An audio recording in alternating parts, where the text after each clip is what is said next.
Therefore also I have lent him to the Lord. As long as he liveth, he shall be lent to the Lord, and he worshiped the Lord there. His mother prayed, and Samuel was the answer to her prayers. Praying fathers and mothers are a great blessing. Parental prayers is by no means sufficient for you to know the Lord. I didn't know until I was in ministry a while, and of course my mother was dead several years, but I didn't know until I was in the ministry several years that my mother had dedicated me to the ministry back when I was born. She said, now here's my preacher boy. Her prayers helped, but I had to come to know the Lord myself. So thank God for praying parents, but that's not enough. And then I want you to notice in the second place, you do not know the Lord by being in the Lord's house. Look at verse 28. He was in the Lord's house. I just read it. I'll read it again. It came to, therefore also I have lent him to the Lord. As long as he liveth, he shall be lent to the Lord, and he worshiped the Lord there. So he was there in the house of God. Look at 3:3. And ere the lamp of God went out in the temple of the Lord, where the ark of God was, and Samuel was laid down to sleep. So he was in the house of God. Some of you are in the house of God tonight. That doesn't mean you know the Lord. You can be in the house of God and not know God. So he was in the house of God. Being in the house of God is not enough. Hannah alone ascended to the Lord to serve him in the Lord's house as long as he lived. You can be in the Lord's house and not know the Lord. No one amounts to anything spiritual outside of the Lord's house. In the local church in 1 Timothy 3:15, it says, thou mayest know how thou oughtest to behave thyself in the house of God, which is the church of the living God. You better be in the house of God. It's a wonderful thing to be in the house of God. If you're not interested in the local church and its fellowship, you're not interested in the body of Christ. But being in the church does not mean you know the Lord. Many inside this building, probably tonight, do not know the Lord. No, I'm going to say many inside this building do not know the Lord. I'm going to say it tonight. You should be here, of course, but you should know the Lord also. Now, in the third place, you do not know the Lord by ministering before and to the Lord. Look at 2:18. 2:18. But Samuel ministered before the Lord, being a child, girded with a linen ephod. Look in 3:1. And the child Samuel ministered unto the Lord before Eli. And the word of the Lord was precious in those days. There was no open vision. Samuel as a child served in the house of God under the instruction of Eli the priest.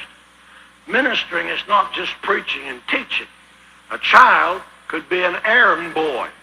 It could be learning lessons and memorizing the words of God. Getting children to do humble and godly serviceable task is good training. Children ought to go to rest homes, see old people, and minister to those old people, and love the old people. They need that. They ought to go there. If parents go to rest homes, we have several parents go to rest homes, take their children along. Not only children, but anyone ought to be willing to do the most menial and lowest task in the house of God. Let me say something. If anything is beneath you, you're not above anything. I'm going to say that again because that's original with me. If anything is beneath you, you're not above anything. I'm pastor of Galilean Baptist Church, been pastor for 42 years. I don't think there's anything that anybody's ever done around there I haven't done. I've worked on the roof. I've cleaned toilets. I've scrubbed and waxed floors. I've worked in the mud, putting down sewer pipes. I've painted. I've done anything anybody else has done there. I'll tell you, every child needs to be taught the blessing of. Wouldn't hurt adults to do that too. All these things prepare you for the future. God was good to me by giving me a stepmother right up here in Akron, Ohio, that taught me to do things right. Akron, Ohio, outside of Pittsburgh back in those days, the dirtiest city in America. I mean, things got dirty in a hurry up there. But my stepmother was infinitely clean. She taught me to wash windows, clean bathrooms, mend socks, wash clothes, fold clothes, and it came in handy. I didn't like her, but it was good for me. Winter or summer, when you washed those windows and they got dirty quick, you didn't leave a corner unwashed.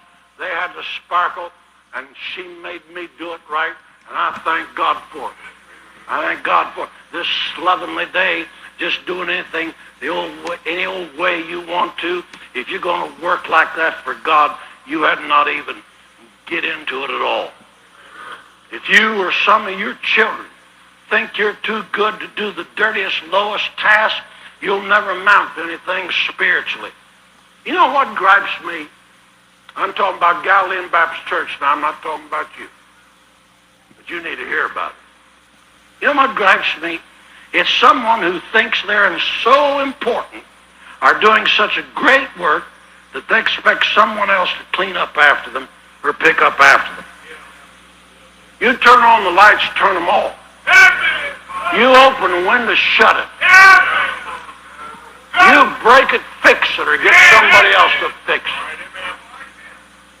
These construction people, there's probably some of you here. You make a big mess in